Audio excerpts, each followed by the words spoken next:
It's my pleasure to welcome you here to the Clark Howard Show. You know, our mission is to serve you with advice and information that empowers you so you make better financial decisions in your life. In today's episode, so many of us as Americans are taking side jobs to make some extra cash. My own son is driving for one of the food delivery companies. But how do you figure out if the gig work is legit and if it pays enough to be worth doing? Also, I consider what I do being a teacher. And I wish that our education system routinely taught practical money advice to kids, episodically through the years as they would get the kind of content that they could absorb at their ages. And I want to talk about how I do it if I were you as a parent, since so often this is not available. But right now I want to talk about how common it is today for people to do some kind of side work. And what did that used to mean? It used to mean you picked up some kind of side job where you would do something for a company, work seasonal retail, or pick up a shift at a restaurant or whatever. But today, it's endless. I mean, you need to get a flat screen TV hung in your home and you can't figure out how to do it. There are all these apps. You can hire somebody to come out and do it. And you hope they know what they're doing. But anyway, they'll do that. And there are apps that people pick up, app-based work for so many different things. And obviously the biggest are transportation related and delivery related. And I've noticed how much Amazon is using people driving their own vehicles now, doing app-based work, doing deliveries for Amazon, not in an Amazon truck or anything like that. There are so many things you can do, but at the same time, you got to know that because this is so common, it's become a common area of scams.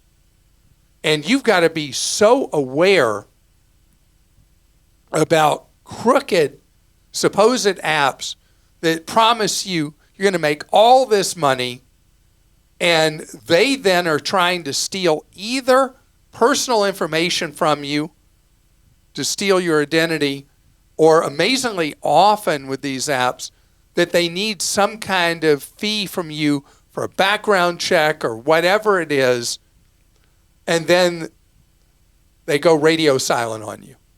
So know that you got to be so cautious and careful with gig work. It's the thing being scammed is not nearly as common, though, as the other thing, that the promises of income you'll earn are not really great. And as I've talked about with my son doing deliveries for Uber Eats, he can't be an Uber driver, or auto insurance won't permit it, and he's too young anyway to be an Uber driver, but he's doing the Uber Eats, is that you learn what's lucrative and what's not, what job you should take, what job you shouldn't take. And that's part of making it worth your while and worth your time to use these apps.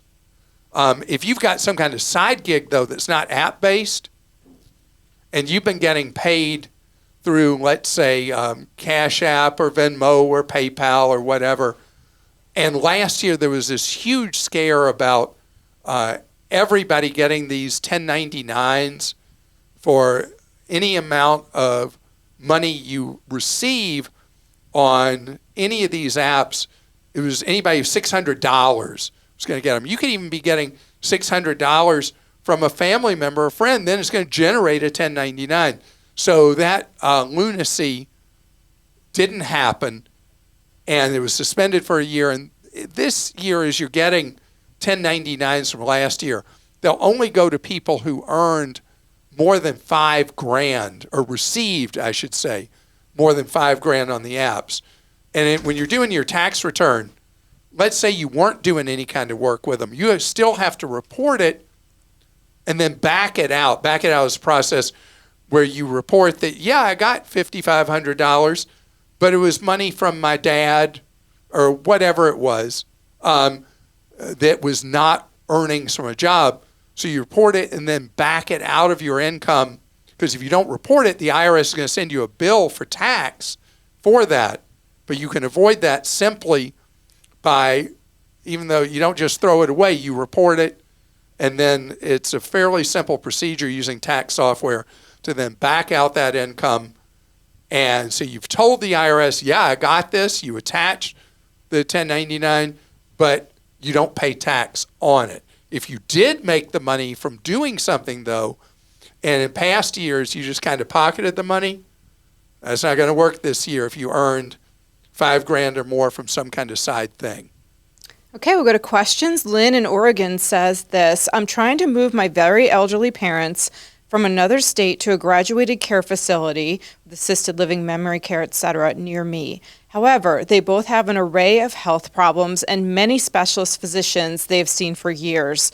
I've been calling around in my state to try to line up a doctor and can't even find a primary care physician taking new patients. One place that said yes was an independent practice that charges $2,100 per year per person for concierge medicine. However, I went to trustpilot.com and this company got terrible ratings, and that's the name of the company. Okay. People complained they didn't get the 24/7 access to doctors as promised and still had long wait times. Clark, I'm so afraid to move my parents near me and risk their health with no relationship to good local doctors and long wait times for serious medical conditions. Is the alternative that I just keep flying out of state every month to check on them and get them in-home help that I have to manage from a distance? I'm their only child and nearing 70 myself. This is becoming unsustainable. Help. I need advice. Thank you, Clark. Lynn, this is something that is happening to so many adult children with aging parents who now need significant care. You experience the frustration so many fellow Americans are having all around the country, and regardless of your parents being elderly, that finding a primary care doctor now has become like a needle in a haystack. We have a severe shortage of primary care doctors in the United States.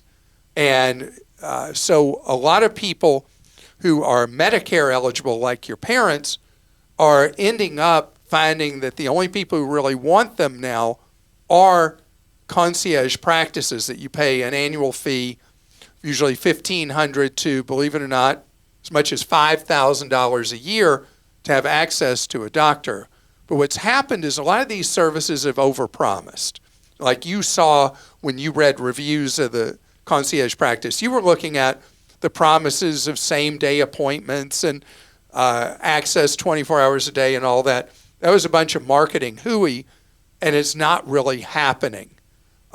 They want those annual fees. They don't want to provide the services necessarily they promise.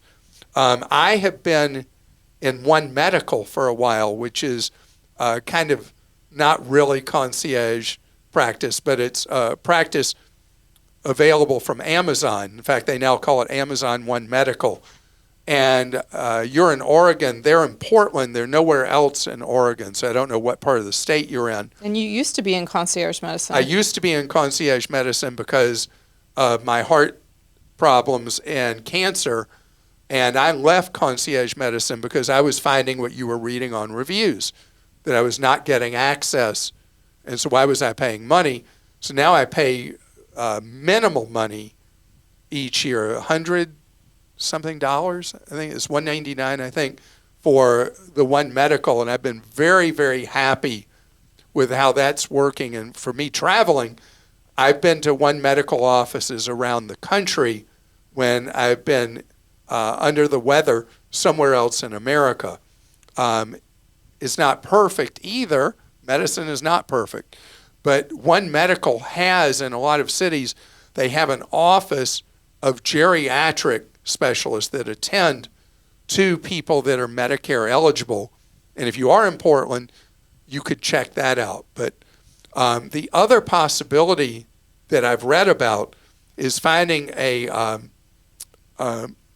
NP, a nurse practitioner, or a physician assistant who has a specialty in geriatric medicine and would be available for having your parents in their patient load. And then they're able to be traffic cop, refer to the specialist, deal with the multiple medical conditions your parents have. But the one thing I wanted to say as an alternative, you mentioned, so what do I do? Do I leave them in their house elsewhere and go see them once a month and deal with having home health aides come in and all that? Or what you did not say, what about finding a graduated care facility where your parents live now? They already have their specialists, you already know they are, and you travel to them instead of relocating them by moving them into a graduated care facility where they are. This is a very difficult area.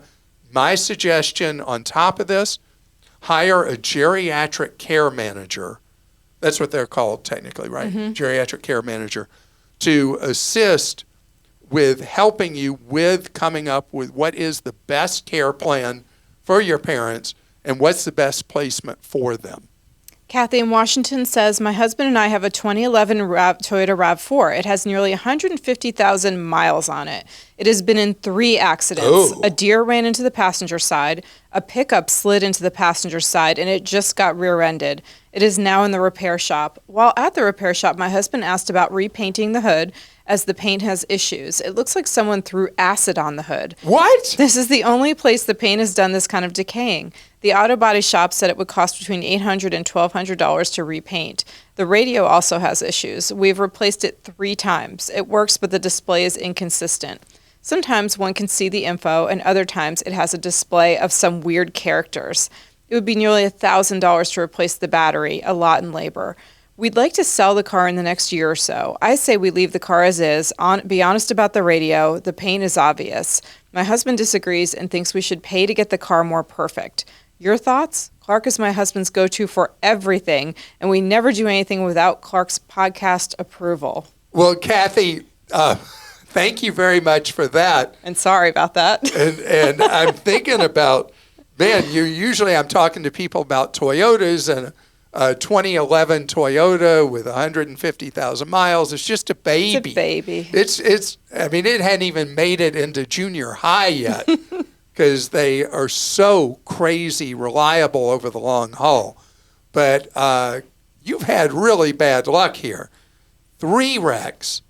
You got this electrical problem that nobody seems to be able to fix that is most visible on the radio.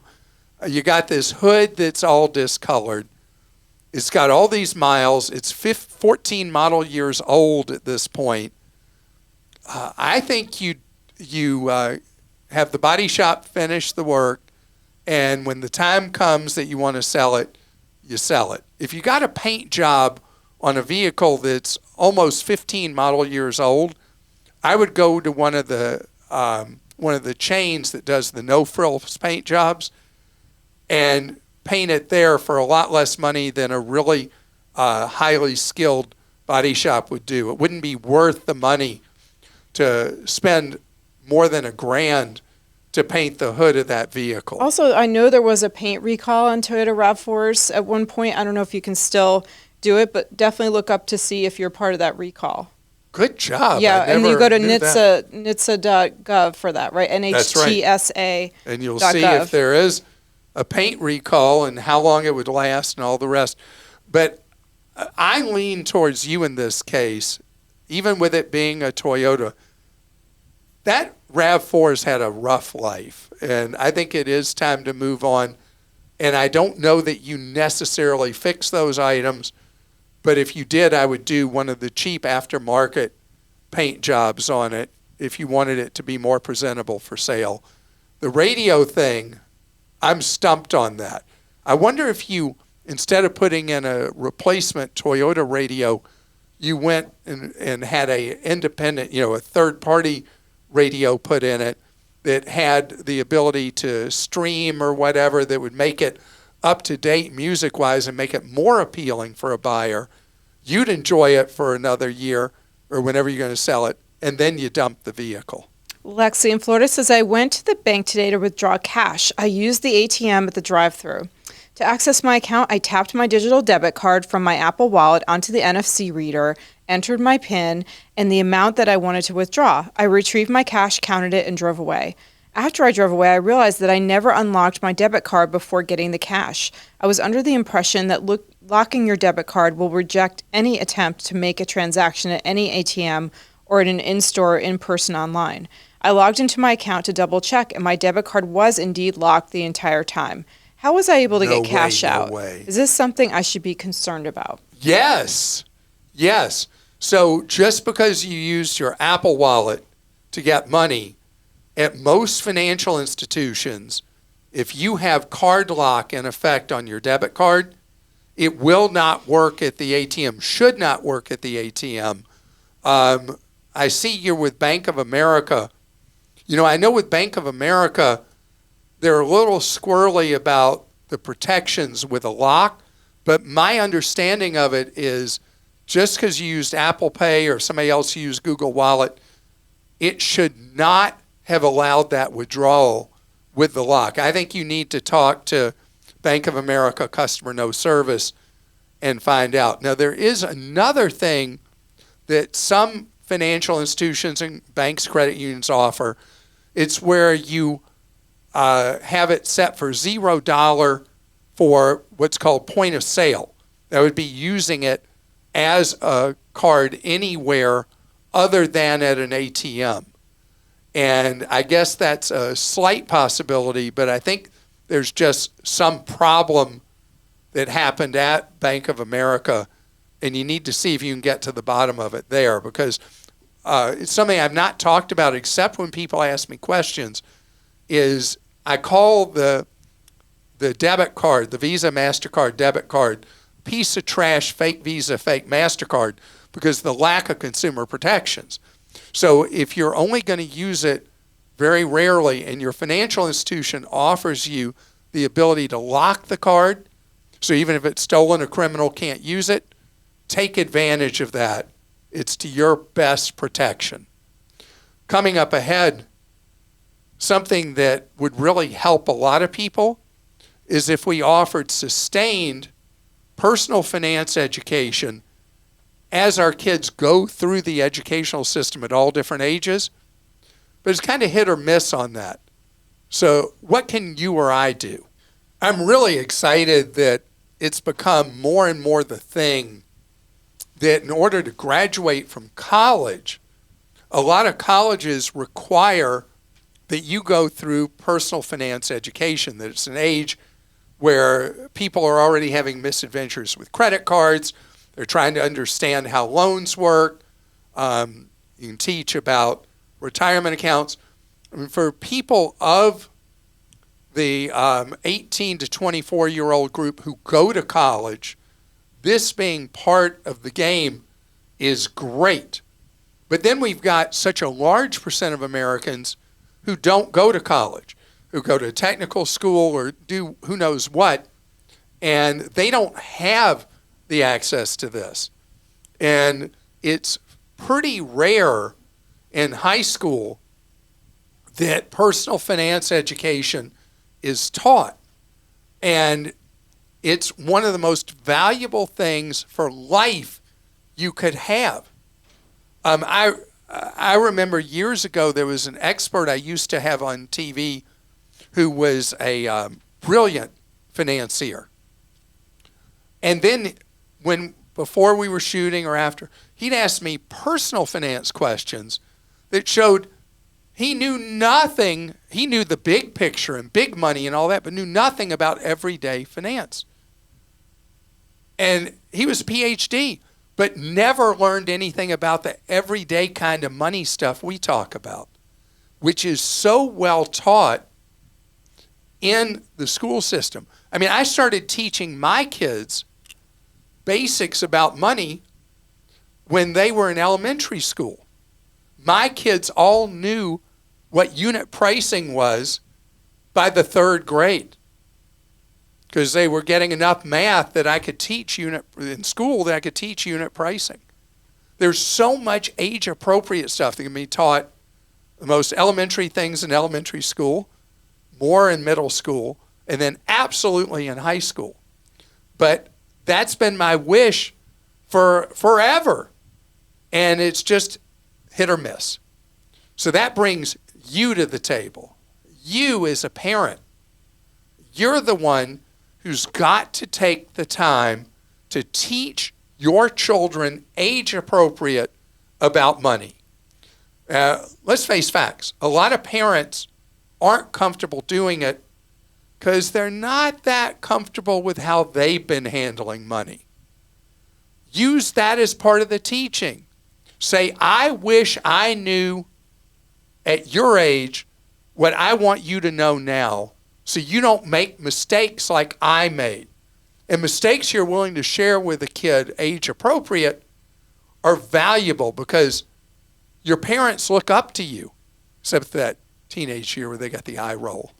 Think you're really not that smart. But anyway, kids generally look up to you. And so they can learn so much from you when you're out shopping, when you're out doing things, when you're trying to make decisions about this, that, or the other. Talk to them about it. It's not a conversation. We know that doesn't work with the birds and the bees. It especially doesn't work with money. So take the time to talk repeatedly. And when your kids ask you a question that's about money, take the time to answer it and try to understand why they're asking it. So I know it'd be great if it were part of curricula. Generally, it's not. So under your own school of mom and dad or mom or dad, I want you teaching. I want you doing it. And you know, if it changes some of your habits to be better things along the way, even better. Christa? Laurie in South Carolina says, I have a life insurance policy that will end in the year 2036. Right now, my monthly rate is $46 a month. At the end of this... Got to be level term. Right, yeah, for sure. At the end of this 20-year policy, I was told that my term life policy rate would go up to $680 a month. Well, think about that. So that's 11 years from now. It goes from a flat $46 a month to $680 a month. This is a super outrageously high premium. If I'm still in good health and living before this policy ends, what should I do as an alternative, and or should I make this change now? Okay, I absolutely love this question. The only thing I wish we knew is how old you were, Laurie, to know what the insured need period is for you. So 20-year policy, usually people buy a 20-year policy because they have young children, minor child. They want to make sure they have money to get them to adulthood. But what about living costs and all that? That calls for a longer term.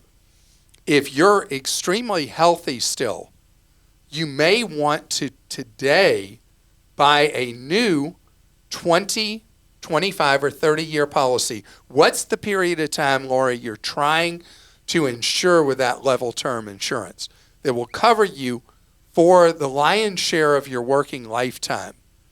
And so while you're healthy, you go ahead and buy that.